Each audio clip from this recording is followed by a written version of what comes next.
Olá, estamos de volta com mais um Minha Escola na TV. Se você tem um animal de estimação, com certeza já levou ou ainda vai precisar levá-lo a um veterinário. Assim como nós, os bichos também precisam de consultas médicas regulares, manter o cartão de vacina e os exames em dia. Esses cuidados com os animais, sejam eles domésticos ou não, fez com que a indústria brasileira de insumos para a saúde animal se tornasse a segunda maior do mundo. Nos últimos 10 anos, o setor cresceu mais de 200%. E no Minha Escola na TV de hoje, nós recebemos a médica veterinária Fernanda Lima, que vai conversar com a gente sobre a profissão e esses cuidados com os animais. Eu tô aqui com o Cauã hoje, Fernanda, a gente vai conversar um pouquinho sobre os animais. Obrigada por estar aqui hoje, por aceitar o convite. Boa tarde, Fernanda. Boa tarde.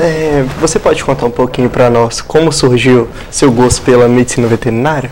Sim, desde pequena eu cresci na casa da minha avó, rodeada por bichos, cachorros, gatos, e eu sempre gostei, sempre tive esse convívio. Eu tenho um tio que é veterinário, tem uma fazenda, então eu tive contato desde animais pequenos, domésticos, até os grandes de criação. Então, desde pequena eu sabia que era isso que eu tinha que fazer da vida. E você sempre gostou de animal? Sim, sempre. Desde pequena eu não me vejo em outra profissão. Ah, isso é bom, gente. Dizem que a profissão escolhe a gente, então a veterinária te escolheu, né? Tem criança que tem medo de bichinho, né? Você nunca teve medo? Nunca. Eu tenho fotos de pequena segurando gato, assim, cachorro, sempre rodeada de cachorro. Nunca tive medo, nunca chorei. Inclusive, via cachorro na rua, já queria abraçar, minha mãe ficava louca. Queria levar tudo pra casa. Queria levar tudo pra casa. Até hoje, né? Até hoje. Se deixar... E para ser veterinário é fundamental gostar dos animais, mas só isso basta? Com certeza não. Com certeza não, porque você tem que ter um dom, eu chamo isso de dom, porque quando a gente entra na graduação, os primeiros períodos a gente já tem contato com anatomia, com cadáver, então você tem que ter vontade de trabalhar com isso, de ver isso. Tem gente que passava mal, saía da sala, já desistia do curso. Tirando a parte que a gente mexe com cirúrgica, sangue, tem gente que não aguenta ver sangue, tem gente que não aguenta ver um animal fraturado. Então, assim, você tem que ter um dom. Não é fácil. Mas também é perceptível que numa hora dessa o dono também deve perder a cabeça. Com certeza, a gente tem que saber lidar com o dono nessas situações, a gente aprende isso na faculdade. E não é fácil para um veterinário ter que lidar com as duas coisas ao mesmo tempo. Salvar a vida de um animal, acalmar o dono, garantir a vida do animal. Eu acho que ser veterinário deve ser parecido com ser pediatra, né? Porque uma criança não vai poder falar o que ela tá sentindo. Com certeza. Você vai ali pelo que o pai tá falando, pelo que o pai tá dizendo. É a necessidade que a gente tem de cuidar, de salvar, de ver a alegria dos donos, não tem preço. Se você tiver um pet em casa, você sabe como é que é o carinho. Também porque é muito mais fácil descobrir uma coisa numa criança que fala, um humano que fala, né? Ele não só olha assim pra você tem que descobrir, tem que ser evidente, mágico. Você posta no lugar errado e dá o grito, é lá mesmo. E é exame, um atrás do outro, até você descobrir. E o pior é que o dono fica também ali, ó. Fica no pé, né? Com o coração doendo. É meu filho, né? Cachorro é filho, gatinho é filho. O que ele tem? Meu Deus, alguém me ajuda. E o veterinário, ele cuida do animal, mas precisa lidar também com o dono. É isso que a gente está conversando. Como é que você consegue lidar com os donos dos bichinhos? A gente aprende, a gente faz matéria de sociologia, de ética, porque a gente tem que saber lidar com o dono, a gente não só lida com o animal, a gente tem que sempre conversar com o dono. Se o animal está com esse tal problema, estou tirando sangue, eu tenho que fazer esse tal exame, ele vai precisar de tal exame. Está sempre mostrando o que você está fazendo, passando segurança para os donos. Durante o tratamento, você tem que ter a confiança de que quando você leva o animal para casa, então tem que ter certeza de que o dono vai seguir aquele tratamento. Porque às vezes o cachorro retorna para a clínica e ele não melhorou. Aí você fala, o tratamento estava errado ou o dono não fez o tratamento correto, nas horas corretas, na quantidade correta. Então você tem que ter toda uma conversa, um vínculo com o dono, confiar no dono, deixar o dono confiar em você. Sim, e você trabalha na UFV há quanto tempo? Na Univiçosa. Na Univiçosa há quanto tempo? Então, eu formei ano passado, já entrei na pós-graduação. Agora em agosto eu vou começar a fazer um programa de aperfeiçoamento profissional, vou ficar até o final do ano lá. E ano que vem eu já pretendo abrir minha clínica, já em Ponte Nova. Sim. Mas enquanto eu puder ficar na faculdade, me aperfeiçoar lá, eu vou continuar lá. O hospital lá é muito bom. E hoje em dia, como a gente leu, que a gente viu, a indústria de produtos para animais, essa questão de veterinária, como a gente está conversando, o dono do bichinho vê como membro da família, então está crescendo, questão de ração, questão de veterinário. Você acha que abrir uma clínica é uma coisa boa, é uma coisa que vai render, vai ter muito sucesso nessa carreira? Com certeza, porque é uma coisa que nunca vai acabar. O desejo de ter um pet em casa, todos têm. Tem gente que prefere ter pet do que filhos, eu já vi essa realidade. E com certeza a gente precisa expandir o mercado, nunca é pouco, nunca é pouco.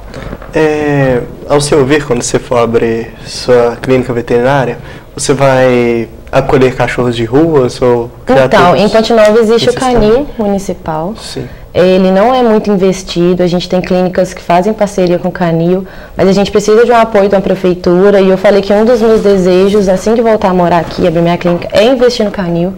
Em Viçosa existe ONGs de proteção animal, a Sovipa, que não existe em Ponte Nova, eu acho que eles tentaram abrir, não sei se deu certo. Eu vou investir nessas ONGs, eu vou investir no canil, porque não só animais domésticos, a gente tem que cuidar dos animais de rua. Existem cidades que não existem animais na rua. Entendeu? E eu queria trazer essa realidade para Ponte Nova. Se eu conseguir, vai ser ótimo. Em Ponte Nova, para cada morador de rua, parece que aparece mais 5 cachorros. Em Viçosa tem uma ONG maravilhosa. Eles pegam animais, eles cuidam, eles colocam, fazem feira de adoção. E eu já adotei um gato lá. E é muito bom. E super funciona lá e poderia ser igual aqui. Sim, e o que mais chama atenção é que não é só dar conta de casos de abandono, porque os animais assustam, também se reproduzem e só vai aumentando a quantidade. Com certeza, tem que ter uma campanha de castração, a gente precisa castrar esses animais e conscientizar a população, porque tem gente que sai de outra cidade, de zonas rurais aqui perto, solta o cachorro aqui na cidade e vai embora. Então, assim, tem lei contra isso, não pode, abandono é crime, e se a gente puder passar as informações que às vezes a pessoa não sabe, não tem medo, acha que não vai acontecer nada, mas a gente precisa ficar de olho, porque os cachorros não aparecem na rua. Além deles procriarem, tem gente que abandona. Realmente abandona. Eu acho que vale lembrar também que não só abandonar é errado, como também comprar cachorro.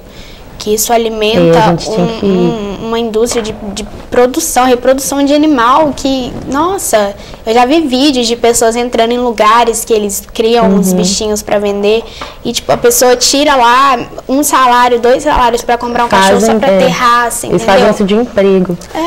E tanto cachorrinho na rua e precisando de lá. Tanto cachorro precisando de adoção. A gente precisa conscientizar a população de que não faz mal adotar um cachorro, só faz bem aí. Tem pessoa também que nem vê cachorro para poder adotar. Se bobear, tem o mesmo cachorro que você vai comprar e pagar R$600. Você vai, em vez de você adotar, não, você compra. Investir esse dinheiro na vida, para aumentar a vida do animal, eles preferem comprar. Exatamente. E uma coisa que eu acho bem hipócrita também é a pessoa falar, não, eu comprei porque eu queria um filhotinho. Gente, tanta feira de adoção. Tem gente que faz isso, pega o filhote, na hora que o filhote cresce, o cachorro fica enorme, aí abandona. Porque queria só filhote. Por isso que existem vários portes de raças para a gente selecionar antes de comprar ou adotar, porque isso é errado. Abandona depois que cresce, ficou grande, começou a alimentar demais, gastei demais com ração, não quero mais porque está adulto. Aí vai abandonando. Ou então tive filho também. Aí dá desculpa que o médico falou para tirar e abandona o cachorro, o gato. A gente tem que pensar o contrário, que existem cães que participam da cura de várias doenças, vários tratamentos para crianças, autistas, para idosos. Inclusive foi assunto de um dos nossos programas sobre a ecoterapia, que os cavalos ajudam nos tratamentos. Então a pessoa tem que entender que o animal também é um ser vivo, né, gente? O animal também sente, o animal também pensa e é membro da família. Membro da família. Quem tem, entende como é que é. Você tem animalzinho? Tem um Lhasa e acabei de adotar um gato. Tem um Lhasa também lá em casa. Exato. Eu tinha, gente. Nossa, acho que é a dor de perder o filho que você nunca teve. Eu perdi um também, aí eu não consigo ficar sem. falava com meu pai, eu sou uma veterinária, eu preciso ter um animal em casa. Eu quero abraçar os animais da rua porque eu não tenho amor de um animal em casa. Aí fui trazendo filhotinho, fui deixando um pouquinho lá, fiquei um pouquinho com ele em Viçosa. Na hora que meu pai ganhou amor, já era. Já tá aqui em Ponte Nova, não tá comigo mais em Viçosa. Mas, graças a Deus, eu sou louca com animais, nunca vou deixar de ter. Minha casa sempre vai ter muito. Vindo ao caso, eu já tive muitos animais dentro de casa, já tive mais de 18 bichinhos de estimação, só que a maioria era passarinho, sempre morreram muito rápido. Eu tive peixe também, e morri rápido, mas eu tenho uma cachorrinha, que é uma Lhasa Apso, que tem lá em casa, que a última vez que ela foi com frequência ao veterinário para poder tomar vacina, faz uns 2 ou 3 anos. Os animais também precisam de consultas regulares ao com certeza. Olha, dependendo da fase de vida que o animal se encontra, os mais idosos precisam de um cuidado maior. Existem cães cardiopatas, obesos, a gente precisa olhar melhor. Mas fora isso, um cão saudável, para você prolongar a vida dele, ele precisa de ir no veterinário, pelo menos a cada 6 meses vacinar, vermifugar, uma vez no ano. É bom ter esse tempo para o cachorro. Acho que também fazer um check-up. Um check-up é sempre bom. Porque às vezes depois o cachorro, você acha uma doença no cachorro que você podia ter feito um exame antes. Podia ter achado do início, com certeza. E ter acabado com tudo. E quando que é preciso levar? Você falou aí 6 meses. Então, o cachorro... Tem um tempo certo? Eu recomendaria uma vez ao ano, se o cachorro for saudável, pelo menos botando as vacinas em dia em casa, a vermifugação em casa em dia, vacina em dia numa clínica, sempre fazer um check-up. Se o cachorro for um cardiopata, idoso, a gente pode fazer isso com mais regularidade, mas aí vai do proprietário, porque às vezes o cachorro já chega lá, já tem um mês, está passando mal em casa, quando o dono vê que já não tem jeito, aí leva no veterinário. A maioria dos casos que chegam pra gente é sempre assim. A doença já está avançada, o cachorro começou a fazer fezes já com sangue e agora que está na hora de levar, sendo que passou um mês vomitando. Para eles isso é normal. Ou a automedicação em casa. E para quem trabalha em clínica, deve dar remédio humano para cachorro. A automedicação em casa é um fator que prejudica muito a nossa conduta, nosso tratamento para frente. E agora a gente vai para o intervalo.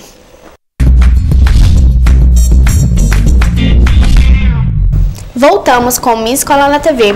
Hoje a gente está falando sobre um assunto super bacana, que é sobre pet, animaizinhos de estimação. A gente está aqui com a Fernanda, que ela é médica veterinária. Então, Fernanda, lá no Atenas Equipe, alguns alunos gravaram umas perguntas para você. Bacana. O que podemos fazer para que os pelos do cachorro fiquem brilhando e saudáveis?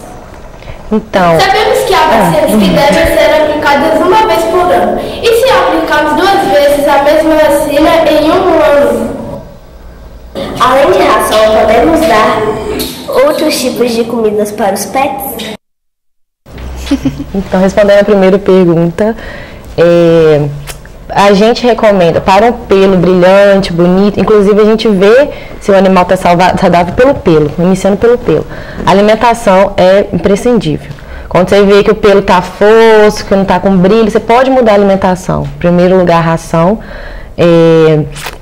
Primeiro vem de dentro, depois por fora. Existem shampoos, condicionadores, hidratantes. Se você vê que só a ração não está adiantando, você pode fazer um suplemento vitamínico para o animal, também é muito bom. Mas você pode ter, qualquer veterinário recomenda alimentação. É o prescindível para o pelo. Não é cabelo que a gente passa um hidratante ali. Tem que ser, de dentro para fora, a questão do pelo. Em relação à alimentação, você pode dar só ração ou outro tipo de alimento.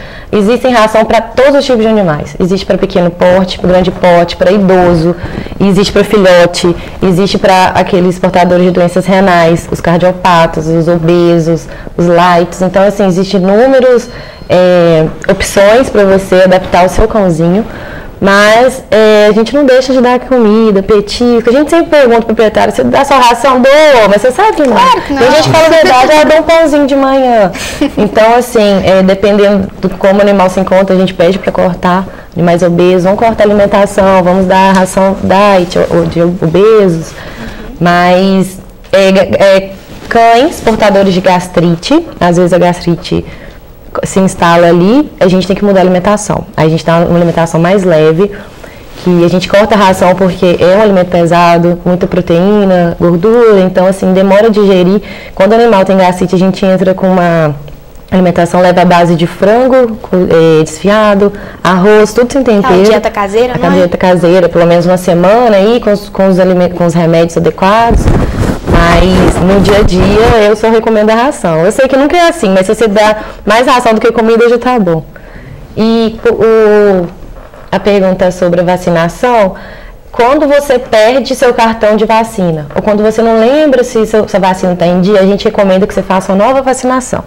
Então, assim, você repetir a dose 2 vezes no ano não vai acarretar nenhuma sequela assim grave.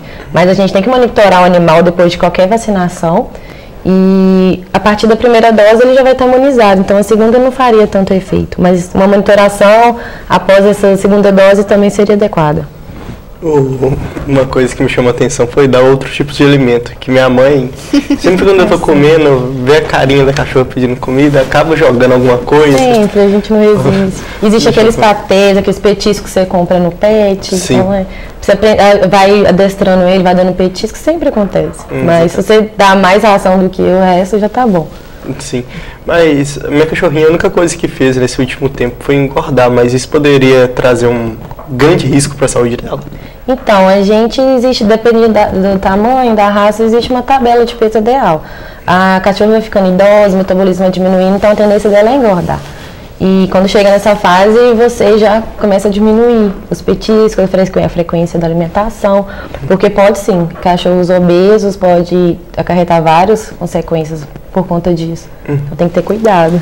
Uma coisa bem visível também é que se você deixar a comida lá, o cachorro come literalmente tudo. Mas ele pode comer até morrer, vamos falar assim, em algum ponto? O cachorro custa a ficar saciável. Custa. Então, assim, a gente recomenda dividir a porção várias vezes no dia. Você pode dividir de 2 vezes em mais quantidade, em 4 de menores quantidades. Isso aí vai da rotina da sua casa, quanto tempo ele fica sozinho. Mas eu nunca deixo a ração lá livre. Isso não é bom. Eu divido de 4 porções. Quando minha mãe não está em casa, meu pai faz isso. E nunca teve problema com o Ted, o cachorro. Quando eu tinha, eu deixava a ração dela, a água dela lá e acabava que ela nem comia tanto. E até pra você ver a quantidade que ela come. Vamos ver quanto que ela tá comendo por dia. Então vai deixando. Se não comer, você tira. Aí depois volta com ela à noite. Você sempre chega lá e tá vazio, você nunca sabe qual a quantidade que ela come. Então você tem que dosar, até pra saber se ela tá comendo bem, se ela não tá. Se você deixar lá, você nunca vai saber. A minha comia mais quando a gente chegava perto da ração dela, aí ela brigava, aí ela resolvia comer. Uma coisa que ele falou, acho que muito interessante, sobre a obesidade canina. Eu já levei a minha cachorrinha no veterinário várias vezes, eles me disseram que aqueles sachêzinhos tinham alto teor de sódio, gordura, aquilo realmente tinha uns que não faziam bem pro cachorro. Esses petisquinhos que a gente compra em supermercados, pode acarretar uma obesidade no cachorro? A obesidade, com certeza, o excesso dele, inclusive se você pega um sachê, um petisco, você lê atrás, tem um modo de uso. Dependendo do tamanho do animal, 1 ou 2 vezes por semana. E tem lá escrito para que serve, para adestramento, para atenção. A última vez que eu dei uma lata de patê pro meu cachorro, ele desencadeou gastrite. Então nunca mais eu pude dar para ele. Os Lhasas, eles têm predisposição a gastrite. E um potinho já desencadeou do meu, nunca mais dei. Mas o biscoitinho tá 1 vez a semana eu dou, sem problema algum. E tirando o foco do cão, quais outros animais você atende lá? Eu trabalho mais com os animais de pequeno porte, que é cão, gato, mas lá na Univiçosa a gente tem um hospital que trabalha com animais silvestres, a gente tem a professora de silvestres, tem a área do hospital que é de animais grandes, os grandes animais, os bovinos, os equinos, mas no meu dia a dia é mais cão e gato mesmo. E para aquelas pessoas que têm mais de um animal só dentro de casa, tem algum cuidado especial que ela deve tomar para aquela grande quantidade? Sim, a gente precisa, se você tiver mais de uma espécie, se tiver tem 5 cães, 2 gatos, a primeira coisa que a gente tem que fazer é organizar a alimentação deles. Não deixar o cão comer a ração do gato e vice-versa, porque cada ração oferece os nutrientes necessários para cada espécie. Então, em primeiro lugar, a gente tem que dividir a alimentação deles. Em segundo lugar, vacinar todos. Animais que vêm de fora para ter contato com seus que já estão lá dentro, tem que estar vacinados, tem que estar vermifugados. Mas se eles tiverem contato com as fezes, né, a urina deles, então a gente recomenda vacinação em dia, vermifugação em dia e sempre separar a alimentação deles, para não ter briga, não ter risco de um comer comida do outro. Isso já ajuda na saúde deles. E aquele caso de carência? De chegar um filhotinho e parar de dar atenção para aquele que tá mais velho? No início alguns reagem com ciúmes, não gostam, quer brigar, mas com o tempo eles acostumam. Gatos são mais chatos com esse tipo de visitas diferentes, mas com o tempo eles acostumam. Eu percebi, tem um colega meu que ganhou um gato novo e os dois que ele tinha dentro de casa ficavam brigando com o novo. A minha amiga, ela também tem 2 gatos, aí para o primeiro que tinha chegado a adaptar o novo, custou, a gente já são melhores amigas, a gente levou a minha lá esses dias, as duas estranharam, agora uma já virou amiga. Gatos são mais chatos, mas acostuma com o tempo. Sim. Vocês estão conversando sobre ter vários bichinhos. Uma coisa que eu percebo é quem tem normalmente sítio, roça, tem cachorro, vaca, gato, galinha e tudo junto, tudo um brigando com o outro. Esses cachorros, eles têm mais imunidade? Eles são mais difíceis para pegar doença do que cachorro criado em apartamento? Se a gente for botar na ponta do papel, não tem nada que explica isso, mas a gente vê cachorros de onça que às vezes nunca foram vacinados, adquirem menos doença. Mas é mais porque o campo é mais afastado, tem contato com menos cachorro com cachorro, é mais cachorro com vaca. Mas você vê infestação de carrapato de cavalo no cachorro, carrapato de égua no gato. Então, assim, eu dividiria, separaria, mas nunca, a realidade nunca é essa. Mas não vou dizer que ele é mais imunizado por conta disso, não. Existe uma doença que passa com mais facilidade de animais domésticos para os seres humanos? Existem as zoonoses, existem algumas. O caso da leishmaniose, a gente tem que entender que não é o cão que passa a doença para o humano, é a picada do mosquito. Se o mosquito picar a gente, aí a gente pega.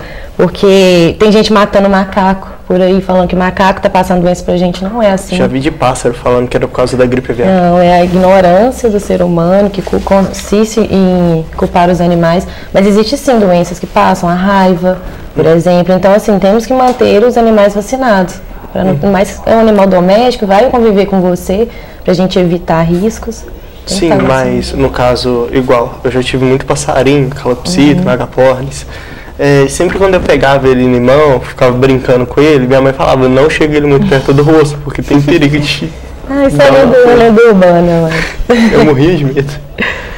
Eu acho que é importante falar de doença também. Quando tem animal na rua que você vê que está com ou uma ferida exposta, ou você sabe que está com alguma doença, qual que é a melhor indicação? Você chama um bombeiro, você tenta pegar ele e levar para um veterinário? Existem pet shops já que trabalham com a ambulância, o carrinho e tal, às vezes você liga, eles buscam, mas depende da disponibilidade da cidade. Se você conseguir pegar ele, fazer uma contenção adequada para ele não ficar bravo, não te morder e levar à clínica, é mais fácil, dependendo do lugar que não tem essa estrutura toda. Mas é difícil pegar cachorro de rua. Eu já vi vários aqui em Ponte Nova com problemas neurológicos, andando desnorteado, não consegui. Eu cheguei perto dele, ele rosnou pra mim.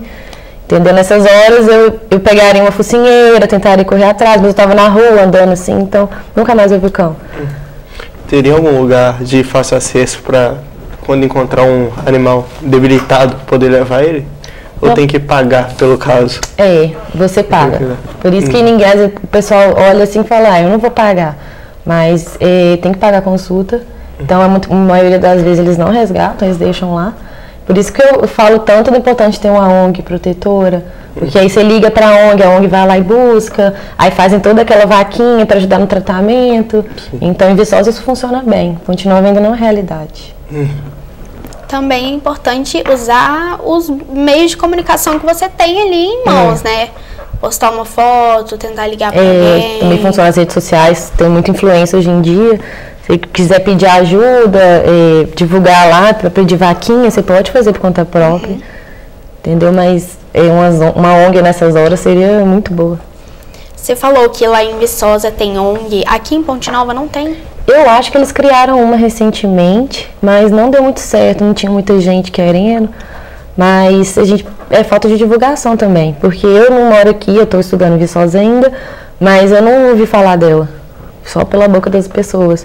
Mas se eu achar ela, se ela estiver por aí, quiser me avisar, a gente faz a parceria, porque eu acho muito importante ter ou alguém quiser criar também, tá, gente? Quem quiser chama criar. A gente. E essas ONGs de Viçosa, elas não conseguem fazer uma parceria e vir para Ponte Nova, não? Acho difícil, porque lá são alunos de faculdade, são pessoas que trabalham, moram lá. Então, só se você quiser pegar daqui e levar para lá. É difícil. Sim. Pode abrir uma segunda LK, uma lá, outra aqui, mas aí precisa de gente querendo também. Normalmente são estudantes que aderem à causa e Ponte Nova não tem estrutura. E agora a gente vai para o intervalo.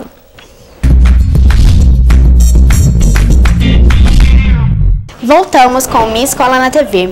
Hoje nós estamos falando sobre pets e bichinhos de estimação. A gente está aqui contando com a presença da Fernanda, ela é médica veterinária, e a gente está aqui conversando sobre esse assunto super importante, que é um meio do mercado que está crescendo hoje em dia, que é os bichinhos de estimação, os pets. O que você acha que está influenciando para esse mercado crescer tanto?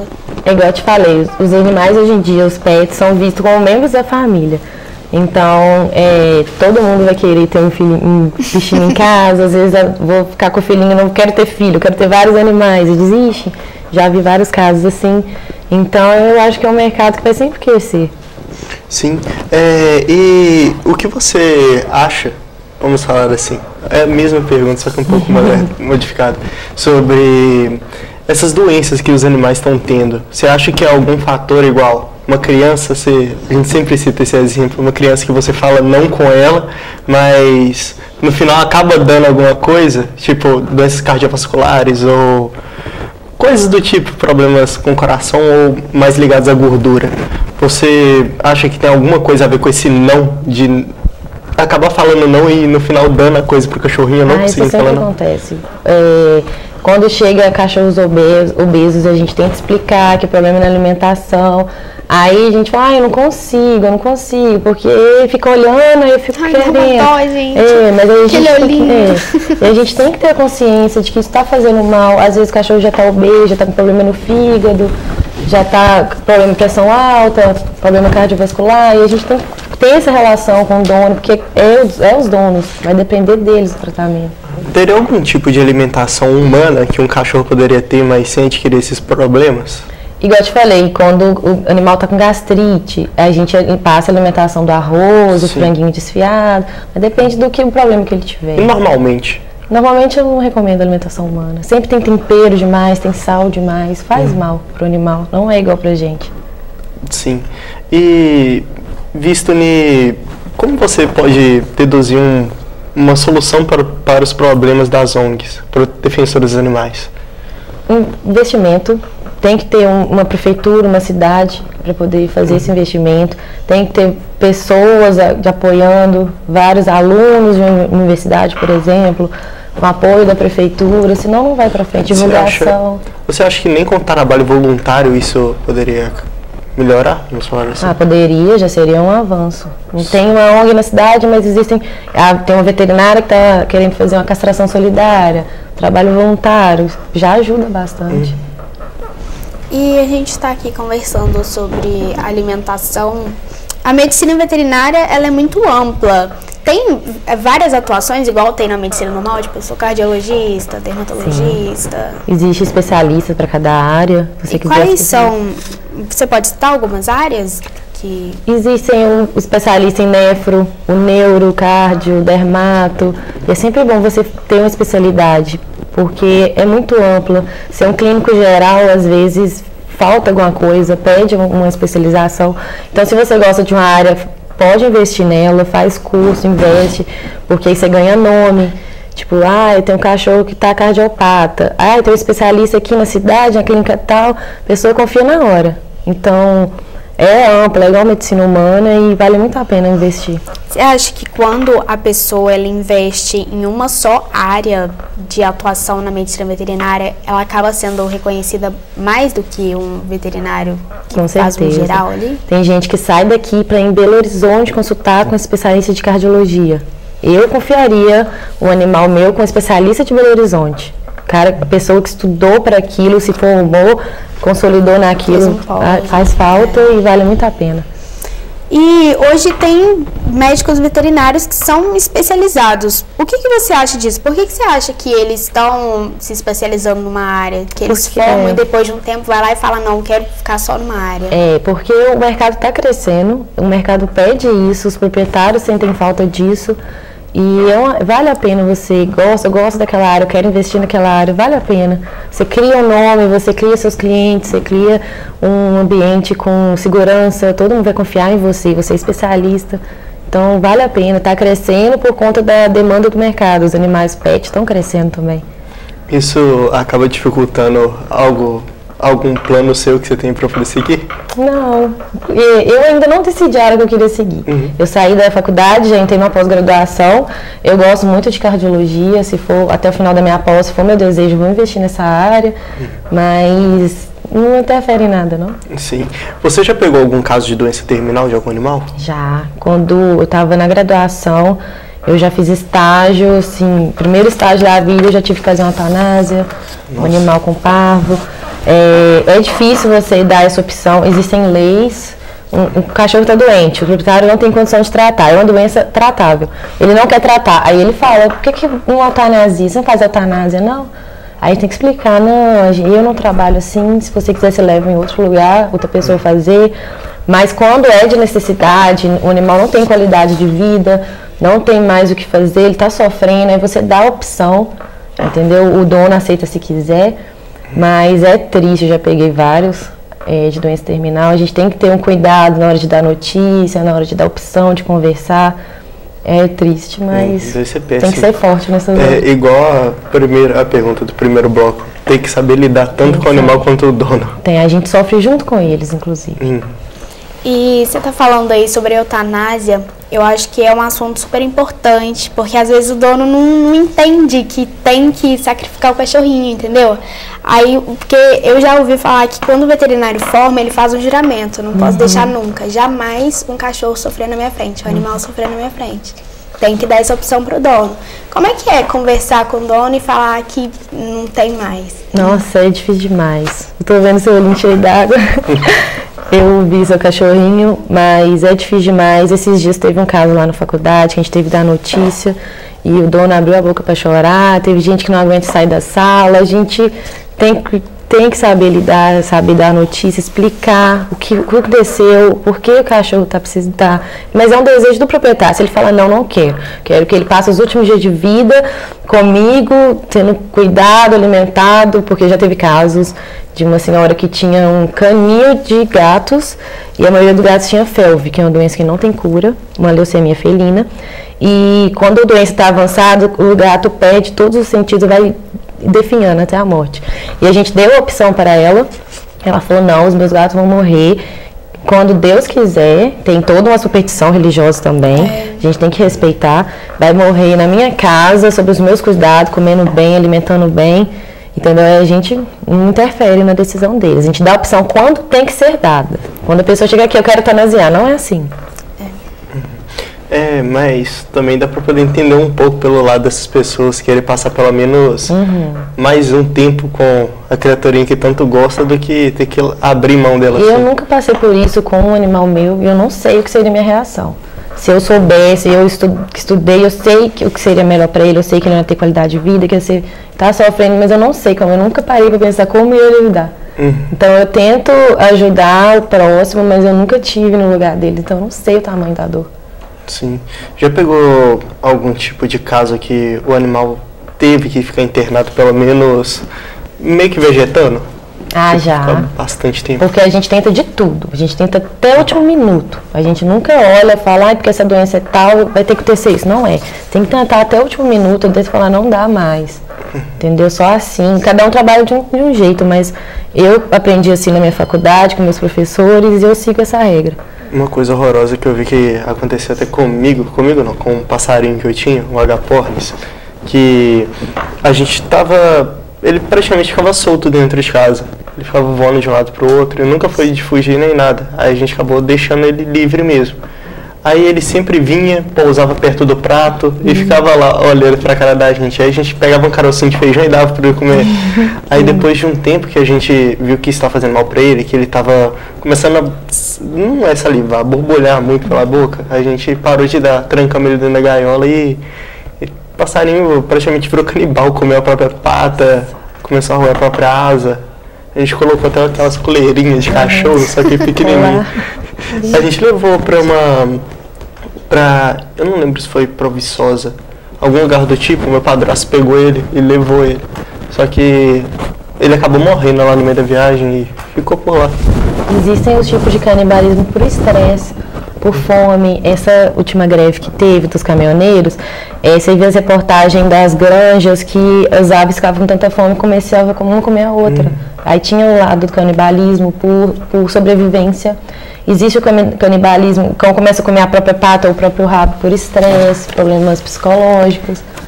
Entendeu? Eu não sei dizer se o caso do seu passarinho foi porque acostumou com a comida, queria só aquela, parei de comer, fez greve, comecei a comer. É difícil, mas a gente tem que ver todo o histórico antes. Uma coisa que eu vi também muita gente falando, criticando pelo diálogo que eu não lembro qual pessoa tinha feito, algum político, falando que era para poder acabar a greve, que eu não concordei com isso, que não era para ter acabado, mas falaram que ele falou uma verdade, que tinha muitos animais morrendo em estradas, porque não estava chegando a lugar nenhum, acabava comida e acabava morrendo. Acho que foi o que mais me doeu nessa greve. Eu concordo com a greve, não vou falar de política, mas eu concordo com a greve, porque o Brasil tem que ser ouvido de qualquer forma, mas a partir do momento que começa a prejudicar inocentes, os próprios proprietários saíram prejudicados, os animais sofrendo, morrendo em estradas, morrendo de fome nas granjas, não estava chegando a ração. Aí nessa parte eu já não concordo. Eu acho que tinha que parar e pensar em outra solução, porque é triste. Eu vi caminhões de carga viva que estavam passando, entendeu? Tinha muitos que eles estavam deixando passar. Entendeu? O caminhoneiro ele ficava ali por conta própria. Eu acho que um dos fatores que acarretou essa fome, esse canibalismo dos animais nos caminhões foi o próprio caminhoneiro que decidiu ficar ali, entendeu? Os caminhões de ração também acho que eu acho que a intenção foi boa, mas o que aconteceu depois foi prejudicar. Aí tinha que parar. E o animal ele sente, mesmo ele indo pro abate? Eu já vi vários documentários. Tem alguns famosos no YouTube que tem gente que vê documentário e para de comer carne. Vira vegetariana, vegana. Documentários pesados que falam esse lado psicológico. Mostra vídeos de porquinho chorando antes do abate. Eu não sou vegetariana, mas eu já pensei muito sobre isso. Eu já trabalhei em granjas e eu vi o tanto que é triste você criar. Eu ficava pegada aos leitãozinhos, ficava pensando que eu queria levar tudo para casa, porque eu não queria que eles fossem para o abate. Mas não sei te falar esse lado psicológico do cachorro, mas eu acho que sente. Mesmo não sei aquele de criação, porque criado para aquilo, tá vendo aquela rotina, às vezes não cria afeto entre eles, nem com as pessoas, mas existem países que comem carne de cachorro. Não quero nem comentar sobre isso. Nossa Senhora! E agora a gente vai para o intervalo.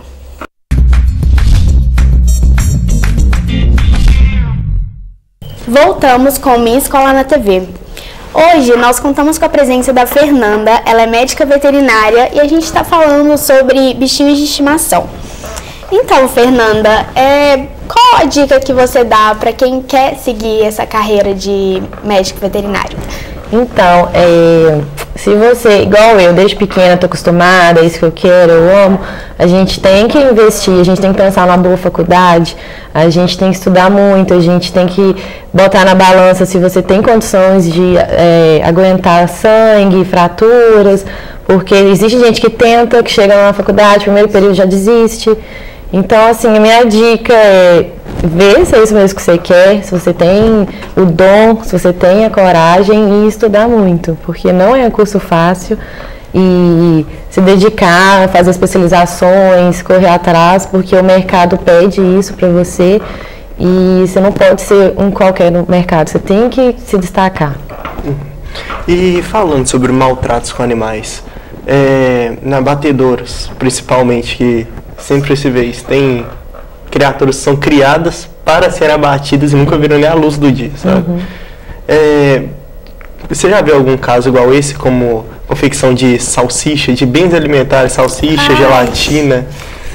Então, eu trabalhei numa granja e lá eu vi os funcionários maltratando os animais. Tipo, a porca tinha que ser transferida porque ela estava prenha. Aí tem a sala das gestantes. Aí não transfere, às vezes elas empacam no caminho. Aí eles furam, batem. Só que assim, a gente tem que ter o controle. Um dono de uma granja, um gerente, tem que ter um controle. Tem que passar uma punição para esses funcionários que às vezes você não vê. Então você tem que ficar de olho nessa parte.